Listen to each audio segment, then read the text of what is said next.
And it is as simple as that. You have just learned how to pulse width modulate an LED, controlling its brightness super effectively. The code's all there. How can we make this work with this? That's what the big question is. What's happening, guys? Scott from a Hornet's Nest. Welcome back to episode 11 of Tutorial Tuesday. It's so good to see you. And in today's episode, we are learning how to dim LED lighting so you can take that knowledge and apply it to your panels, being able to control the brightness of its backlighting, taking your cockpit to the next level. I think there's a lot to get out of today's episode, and I think there's a little bit for everyone, so you're not going to want to miss out. So stick around as I teach you what is pulse width modulation and how to use it. And then I'm going to show you how to incorporate it into the F18 interior panel so you can see a bit of a practical example with the panel itself. So let's get into it. It's going to be a really good episode. Well, how do we dim an LED? That's the first question. Once we know how to dim the LED, we can then apply it to anything else. Well, an LED doesn't really operate the same as a filament bulb or an incandescent bulb because we don't vary the voltage to the LED, changing the heat going to the filament, adjusting the brightness. An LED just turns on and off, and it needs a certain amount of voltage just to turn on. So if we were reducing the voltage, we would eventually get below the minimum voltage and the LED would just turn off. So how do we do this? Well, there's a couple of ways you can do it. You can reduce the current to the LED, but you fall into little problems such as the current changes, the wavelength or the color of the LED changes. So you're not really going to get color consistency. But I'm going to show you a really simple way how to do it with a simple LED, an Arduino, and a potentiometer. All the knowledge that we've learned in the last 10 episodes together to create one of the final episodes before we start building the cockpit. Well, what is this pulse width modulation you hear me talking about? You've probably seen PWM on the forums, you probably hear people posting about it on the Facebook groups, and they sound like internet heroes. And you're thinking to yourself, but what is PWM? How do I implement it? Well, a simple definition of PWM is the turning on and off rapidly of an electrical device. And the proportion of it being on versus the proportion of it being off creates an average effect. Well, you're probably thinking to yourself, what are you on about? What's this average effect you're talking about? Well, the easiest way for me to explain it to you is if we go onto the screen here and have a look at a couple of snippets from an oscilloscope. And that is just a device that measures the voltage pattern going through a pin. If we go and turn our LED on, and we learnt to do that, we could go digital write high. We're sending 5 volts to the LED. Well, we have a continuous 5 volt pattern sitting on the oscilloscope. Well, if we digitally write low, we send 0 volts to the LED and we can see 0 volts on the oscilloscope. But how do we dim it? How do we control that intensity between 0 and 100%? Well, we can turn the LED on and turn the LED off for different portions of time, and that's going to create this average effect. But how do we get 50% brightness? Because we know how to get full brightness and we know how to get 0 brightness. Well, if we go and turn the LED on and then off and then on, then off so quickly that our eye can't actually pick up the flickering, we can create an average effect of dimming. For the Arduino with pulse width modulation, it's about 4 milliseconds per cycle. So if we turned the LED on for 2 milliseconds, off for 2 milliseconds, back on for 2 milliseconds, back off for 2 milliseconds, and essentially we're creating this average effect of the LED being on 50% of the time, showing 50% brightness. The reason we don't see it flickering, it's happening so fast that there is a thing called vision persistence, and it really just looks like a steady state. Well, if we want 75% brightness, we would turn it on for 3 milliseconds, off for 1, on for 3, off for 1, on for 3, off for 1. And now we have this average effect of being on 75% of the time.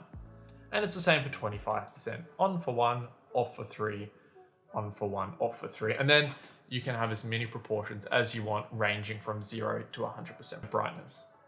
But how do we tell Arduino to do that? Because I don't want to sit here coding digital write high, digital write low. That would be tedious. Well, let's learn one more command, and that is anologWrite. Let's write an analog value to the LED pin through a pin that is capable of pulse width modulation. If we just have a look here on the Arduino board, on the Mega you can see that I've got this bracketed area with PWM. That's showing that all these digital pins here are capable of providing a PWM signal as an output. It's a digital pin that is capable of sending an analog signal. So they're pretty special pins. If you don't have a mega and you're using something else, you would also notice on your board, there are little squiggly lines next to each number, and that is showing it's a PWM pin. And have a look at your pinouts on what you're using, and it will tell you if it's PWM or not. So now that we know how to do that, how do we write this to Arduino? Well, we knew an analog signal coming from the potentiometer is 0 to 1023. It's a 10-bit number. Well, the output of an analog signal for PWM is a 8-bit number. It's 0 to 255. So 0 would represent 0% brightness or 0 volts going, and then 255 would represent 5 volts going or full brightness. And Arduino knows that any number in between that is a scaled version of 0 to 100%. But we want to go and convert our 10-bit number from our potentiometer to an 8-bit number for our output. And you're probably thinking, oh geez, how on earth are we going to do this? Well, I'm going to show you two ways of doing it. I'm going to show you the mathematically inclined way. And if you don't want to know that, skip across to this time now. Otherwise, I will show you how to do it a real easy way with Arduino, making life super simple with one line of code. So for the mathematically inclined people that is still sticking around, let's get onto the chalkboard and I'll show you how we do this. Well, if we just create a quick graph showing the x-axis as the potentiometer value, which is our independent variable, we can control that, and the y-axis, which is our brightness level. We want, when the potentiometer is reading 0, the brightness to read 0. So we're going to create a little coordinate here. When the potentiometer reads 1023 or full, we want the brightness to be full. So we create a coordinate here at 1023 and 255. And we can now draw a line joining those 2 points. Now we've got a graph. It shows us along that line, that's what the brightness is going to be. Instead of needing to really sharpen your pencil and graphically draw it, we can calculate it using the formula y equals mx plus c.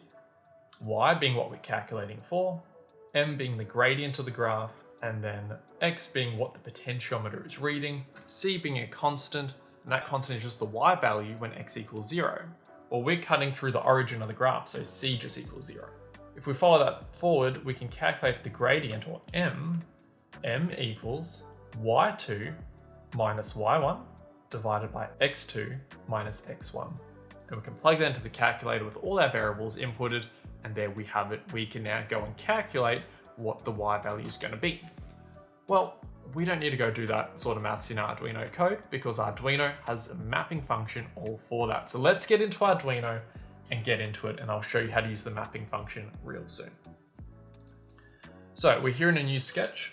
We're going to add some lines at the top of our code because we want to add our variables. And this is where I'm going to show you how variables are the MVPs of the coding world because they're really useful. Let's go here. We want to create an integer pot pin equals A13, an integer pot value. Well, it doesn't equal anything. Arduino is going to write to it.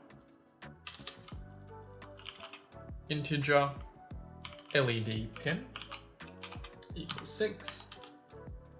Integer brightness doesn't equal anything as well.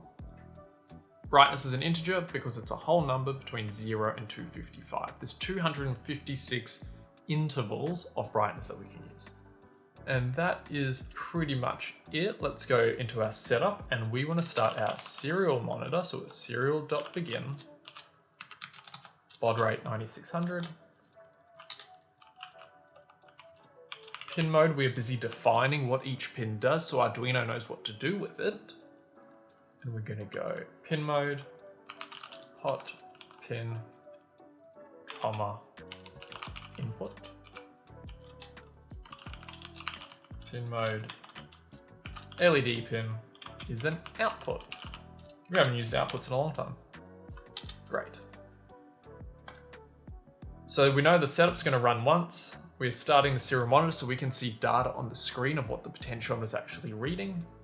And then we can go here, void loop, pot val equals the analog read of pot pin. Great. So pot val will update constantly as it reads the analog value. Now we want to go serial.print ln. We're using ln because we want to print lines. We don't want to print a string of data. We just want to print lines down the page. It's a bit easier to see. And we want to print pot val. And then we just put a delay time, and we just create a new variable up here. Integer, delay time. Let's just call it 100 milliseconds. Gives us a bit of time to read the number as well as the just presents a bit nicer. Great. That should all be sorted. We're connected to the Mega. Let's go upload. Let's open our serial monitor at the top right. And we can see here that our potentiometer is all the way to the left, reading 0. As we turn clockwise, our potentiometer reads about 1023, which is great. 0 to 1023, it's a good working potentiometer. The reason we're just testing the pot right now is we want to make sure the pot works. Step up your circuit and your coding. Don't just dump it all in there and then it will take you ages to try to debug where it's gone wrong. Well, now that we know the pot works, let's go and learn this mapping technique that we can now combine those 2 points on the graph, allowing us to create a value. So to do that, we're going to pop it under the pot val. We're going to say brightness equals map, and it goes orange. And then we've got these 5 longs, or it's a long digit they call it, just how many bits it's expecting. But I'm just going to show you the variables that it is. So the first variable is what we are reading from. It's the potentiometer. So pot val is X on the graph. The next value is X low or X1, 0, X high, 1023, Y low, which is 0, and then 255 for Y high. Beautiful.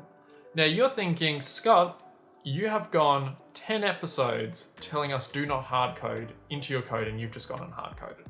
Well, there are times that you're just going to have to hard code because I could go and create a variable for all of these if I planned on changing them. But I'm not planning on changing this. I'm planning on changing pins possibly, and I'm planning on changing dynamic variables such as the brightness and the potentiometer value, but I'm not planning on changing the graph. I'm going to bake that in there and make sure that graph stays what it is. So we now know how to map the brightness. We're now just going to show on the serial monitor a comparison between potentiometer value and brightness. So we're going to take out the ln here. We just want to now print it as a string. So pot value, serial.print, quotation marks allows us to print pure text, space, straight line spacer thing, quotation marks, close it, serial.print ln now, because after this little bit of print, I want it to skip to the next line. ln brightness. Beautiful. And we're going to keep the delay time. Let's see how that works. Upload.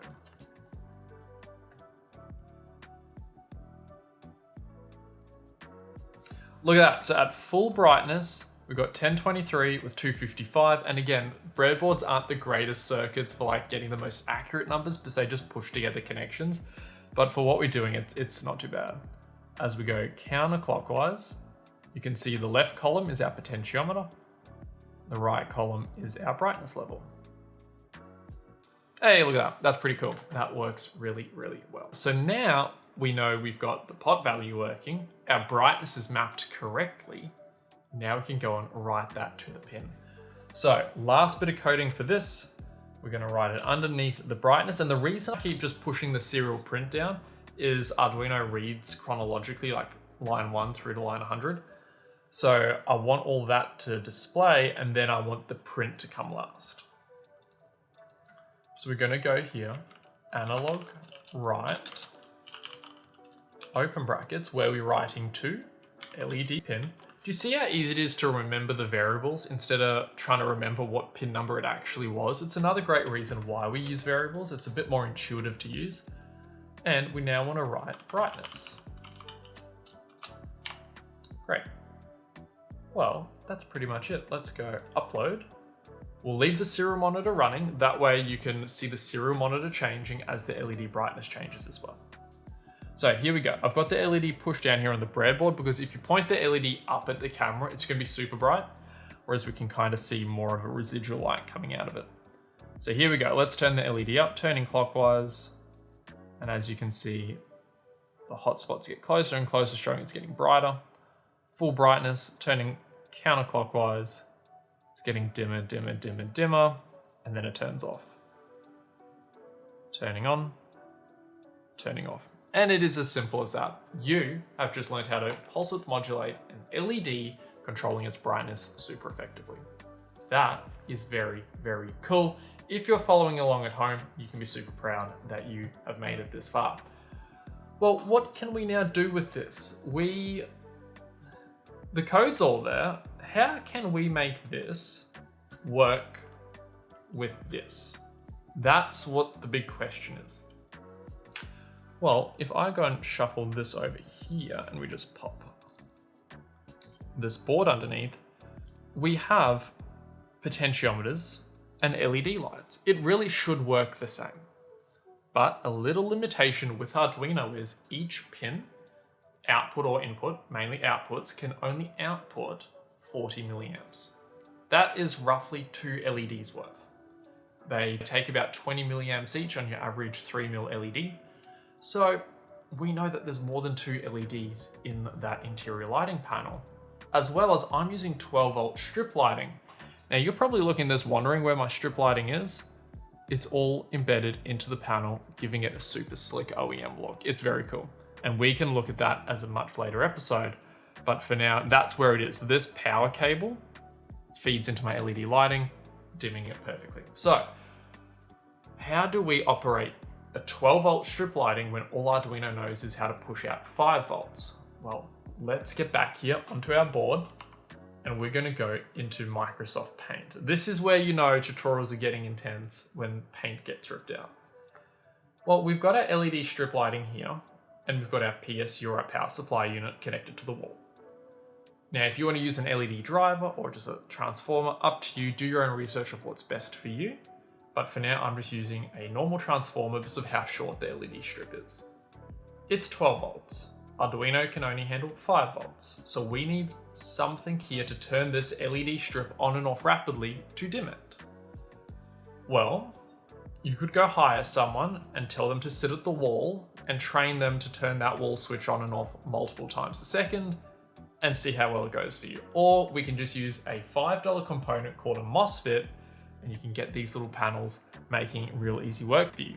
Essentially what these are the MOSFETs here. You've got 4 channels for output, so you can do 4 backlighting circuits. You've got a power input, and then you've just got your signal control from Arduino. What the MOSFET does is it turns on and off rapidly, and it's a real efficient way of controlling high voltage or current applications using low voltage and low current control from your Arduino. What does that actually mean? Well, let's get here into Paint, and we are going to show where the MOSFET actually fits into the sequence. Let's erase that little bit there, grab our brush, and we're going to draw a rough MOSFET.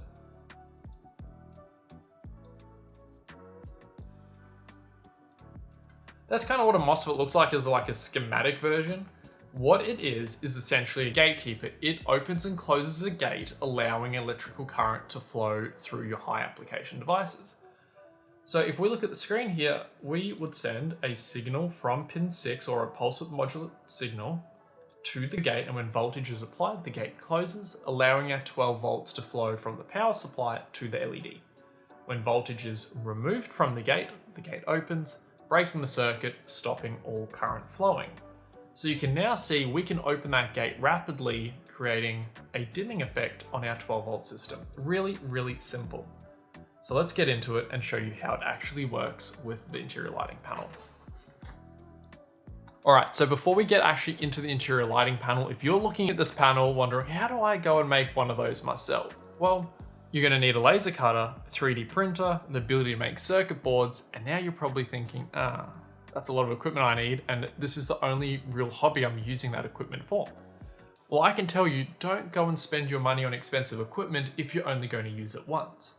Outsource the job to someone else.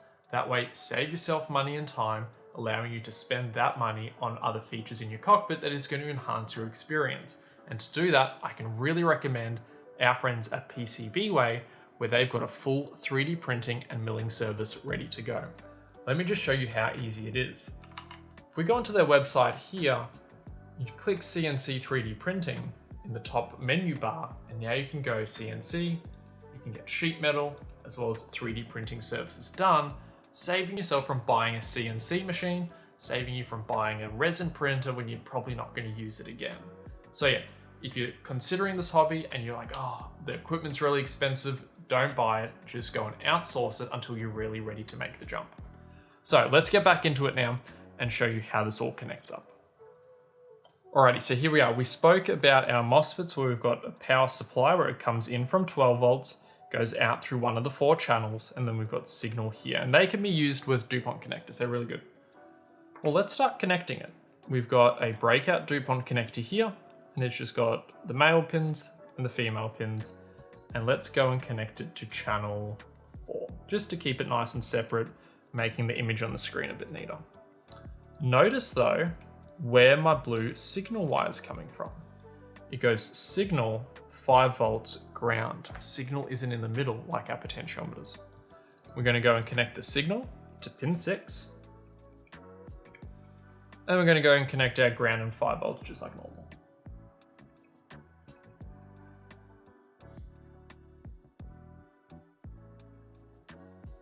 We're going to turn our console over here, and I'm going to use a breakout DuPont connector just so we can connect a single potentiometer instead of needing to connect the entire PCB. There we go. And we're going to connect these to pin A13 because we're going to just keep the same code. And we're going to connect it to 5 and ground.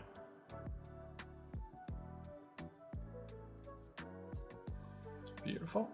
Now, when working with electricity, especially with the MOSFETs and these breakout boards, make sure everything's disconnected. Don't work with live electricity. Save yourself a nasty shock. Now, we're going to use little 2.1 DC jack connectors for all of our connection types. And I like to keep the colors the same with the same voltage. With my 12 volts being green because it's all my backlighting, 5 volts being red, and then I use any other voltage maybe as a blue. That way you're not going to go and connect the wrong voltage to a device. It's easy to connect 5 volts to a 12 volt device. It's not really going to like power it well. But you go connect 12 volts to a 5 volt device, you're going to lose the magic smoke real quick. All right, let's see if I can unscrew these and do this all under camera.